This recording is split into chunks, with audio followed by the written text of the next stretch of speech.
నమస్తే అందరికీ. శ్రీమద్భగవద్గీత 10వ అధ్యాయం 6వ శ్లోకం నుంచి చూద్దాం. మహర్షయః సప్త పూర్వే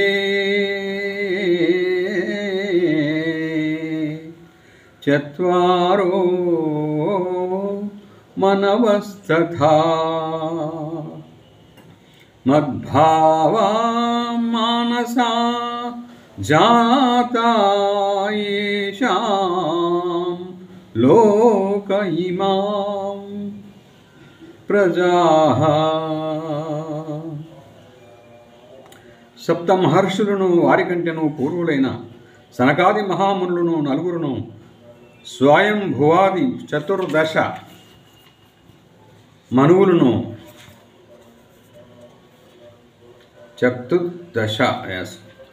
మనువులను మొదలగు వీరందరూ నా భక్తులే.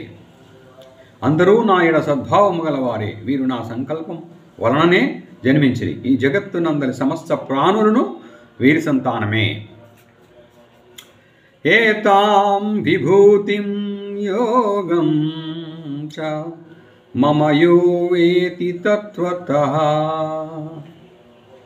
సో వికంపేన యోగేన యుజతే నాత్ర సంశయః. ఈ నా పరమేశ్వర్య రూప విభూతిని యోగశక్తి యొక్క తత్వమును తెలుసుకున్నవాడు నిక్షల భక్తి యుక్తుడగును. ఇందు ఏమాత్రము సందేహమే లేదు.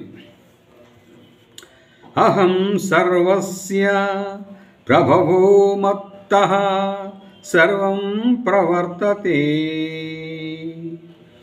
ఇతి మత్వా భజంతే మాం బుధా భావ సమన్వితాః.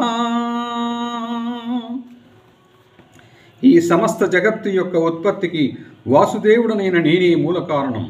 నా వలననే ఈ జగత్తంతయు నడుచుచున్నది. ఈ విషయమును బావుగా ఎరింగిన జ్ఞానులైన భక్తులు భక్తి శ్రద్ధలతో నిరంతరం నన్నే సేవింతురు. మచ్చిత్తా మఘత ప్రాణా బోధయంతః పరస్పరం కథయంతక్ష మాం నిత్యం తుష్యంతి చ రమంతి చ. నా భక్తులు నాయందే తమ మనస్సులను లగ్నమునర్తురు. తమ ప్రాణములను తమ కర్మలన్నింటినీ తమ సర్వస్వమును నాకే అంకితమునర్తురు. వారు పరస్పర చర్చల ద్వారా నా మహత్యమును గూర్చి ఒకరినొకరు తెలుపుకొనుచు కథలుగా చెప్పుకొనుచు నిరంతరము సంతుష్టులగుచుందురు. మరియు వారు సంతతము నాయంది రమించుచుందురు.